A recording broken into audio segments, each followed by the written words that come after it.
So we are for public education, as I mentioned, and we'll start with sort of a bit of a history lesson for those of you who are, say, under 50 years old, and those of you who are over 50, between 50 and 60, you'll remember this. So you may remember when the far right engaged with conservative, usually mostly Southern churches, but it expanded to bring our churches, our American churches, into the political life with Ralph Reed and with the Christian Coalition. And this was a part of a strategic plan of the right wing of the Republican Party to grow their base. They couldn't grow more people who had that radical right wing thoughts. And so that what they decided to do was to adopt some new positions that would pull people to their side. And you'll see that this rings true with exactly the same strategy that's going on now. You'll notice also the second slide there is the Tea Party, which also rose about 10 years after that with kind of the same tactics, that they were going to find issues that would pull people to the radical right and then again try to grow the Republican Party.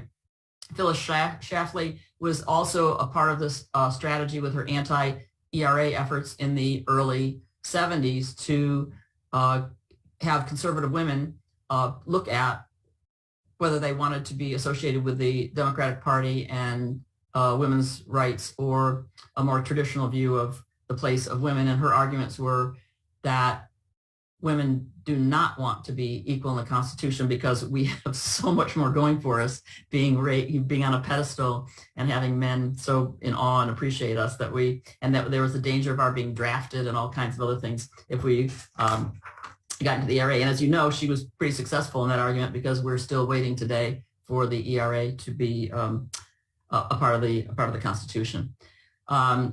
These groups were our anti-women, anti-gay, anti-immigrant, and they found this radical right-wing populism found a place for themselves, as I say, in the right wing of the Republican Party. And we can see now that what we've got is the radical right that is out looking for radical beliefs. And no matter how fanciful or wrong-headed or harmful to democracy, what they're looking for are people they can bring to their party and they can get to vote their way. And some examples of that, as you can see from the slide, the birther movement with Obama. We've got the Pizzagate, where there were claims, and there are still many people who believe that the Democratic Party and Hillary Clinton is involved in a big pedophile ring that in some ways is run out of a pizza restaurant in Northwest Washington, D.C. And of course, we've got the wildfires of California that are purportedly caused by Jewish space lasers. So the crazier the idea, the better it is. And if we sit here as thinking, sane adults, we couldn't possibly come up with some of this stuff.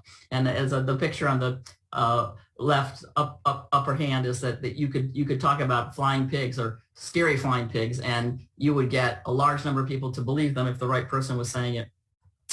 And there really isn't any difference between that pig and the other nonsense that comes along. And the issue that we've got now is that truth is no longer an obstacle to what people will say in order to get people over to their side. And it used to be that we could have debates about, and obviously in some corners we still can, but used to have debates about our opinions or our disagreements about culture, but that we would have the facts to as guardrails for us. But now it's that almost anything, if it's said loud enough and often enough, it can, as we know, carry the news of the day, and the ends will justify the means. We've got the Garland Supreme Court fiasco, the election, quote, steal that's still going on to this day, and of course the insurrection.